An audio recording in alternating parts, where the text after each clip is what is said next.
আসসালামু আলাইকুম everyone, welcome back to my channel. আজকে আমি তৈরি করে দেখাবো মাসকলাই ডালের রেসিপি। আসলে মাসকলাই ডালটা আমরা বিভিন্নজন বিভিন্নভাবে রান্না করে থাকি। আজকে আমি আমার মতো করে আমরা যেভাবে ডাল রান্না করি সেভাবে আজকে দেখালাম। আর এইভাবে রান্না করলে কিন্তু খুবই মজার হয়। এই জন্য আমি নিয়েছি মাসকলাই ডাল, 2 কাপের মতো মাসকলাই ডাল নিয়েছি। আর এখনও যারা আমার চ্যানেলটি সাবস্ক্রাইব করেনি তাদের জন্য সাবস্ক্রাইব করা অনুরোধ রইল। এই পর্যায়ে 2 কাপ মাসকলাই ডাল নিয়ে এটাকে কিছুক্ষণ ভিজিয়ে রাখতে হবে। আধা ঘন্টার মতো আমি এই মাসকলাই ডাল ভিজিয়ে রাখবো। আর মাসকলাই ডাল এভাবে একটু কষলে খুব ভালোভাবে কয়েকবার পানি পাল্টে ধুয়ে নিতে হবে। মাসকলাই ডালে কিন্তু অনেক বেশি ময়লা থাকে, দেখেই বুঝতে পারছেন কতটা কয়েকবার পানি পাল্টে এই পর্যায়ে নিয়ে নিব কিছু পেঁয়াজ কুচি, রসুন এবং কাঁচামরিচ। দিয়ে দিচ্ছি মাসকলাই ডালগুলো ধুয়ে রাখা।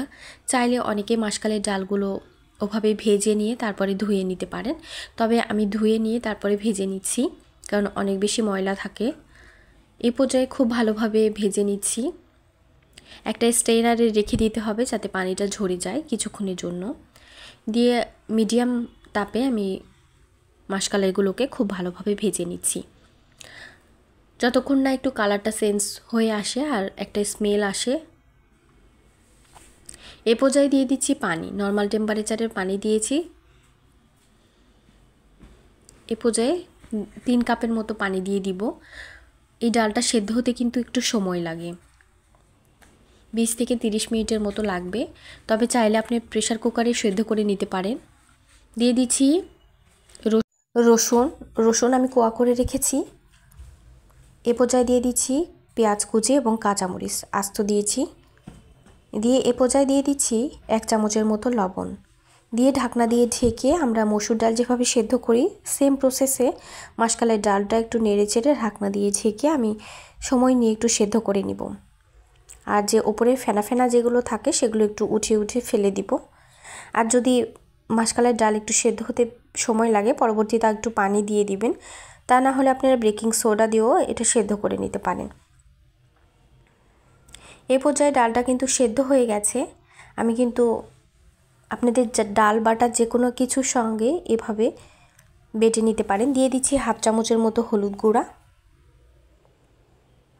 দিয়ে খুব ভালোভাবে বেটে নিচ্ছি। এভাবে ডালটাকে চুলাটা অন করা অবস্থায় এভাবে আস্তে আস্তে নাড়তে থাকবো। এভাবে বেটে নিলে এবং এভাবে যদি বেটে নেন তাহলে কিন্তু ডালের টেস্টটা অনেক বেশি গুণে ভালো আসে। এই পর্যায়ে আমি নেড়ে চেড়ে যতক্ষণ না পর্যন্ত একদম শুকনো হয়ে যায় ততক্ষণ পর্যন্ত এভাবে নাড়তে থাকবো, একটু ব্লেন্ড করতে থাকবো। এ পর্যায়ে কিন্তু শুকনো হয়ে গেছে, দেখে বুঝতে পারছেন। এখন পানি দিয়ে দিব। পানি দিয়ে নেড়ে চেড়ে এভাবে যদি ডালটাকে তৈরি করেন তাহলে কিন্তু খেতে আরও বেশি মজার হয়। এ পর্যায়ে পানির সঙ্গে খুব ভালোভাবে মিশিয়ে নিব।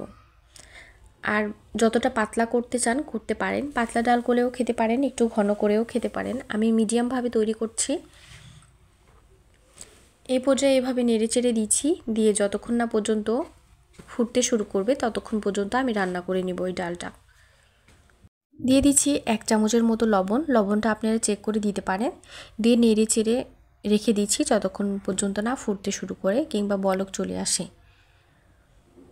এই পর্যায়ে ডালের কনসিস্টেন্সিটা দেখিয়ে দিচ্ছি। কিছুক্ষণ রান্না হওয়ার পর একটু ঘন হয়ে এসেছে। এই পর্যায়ে আমি একটা বাটিতে ঢেলে নিব।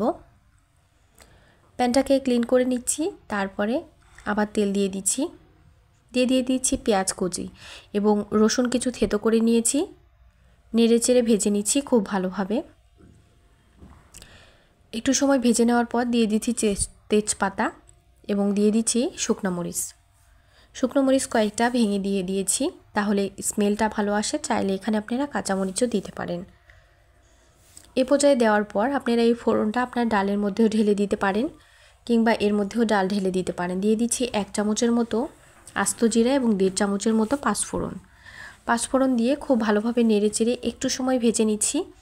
একটু সময় ভেজে নেওয়ার পর সব মশলাগুলোকে একটু ব্লেন্ড করে নিতে হবে একটা চামচের সাহায্যে, তাহলে কিন্তু পাঁচফোড়ন এবং জিরার যে একটা স্মেল থাকে সেটা কিন্তু বের হয়ে আসে, আর তখন টেস্টটা আরও বেশি ভালো আসে।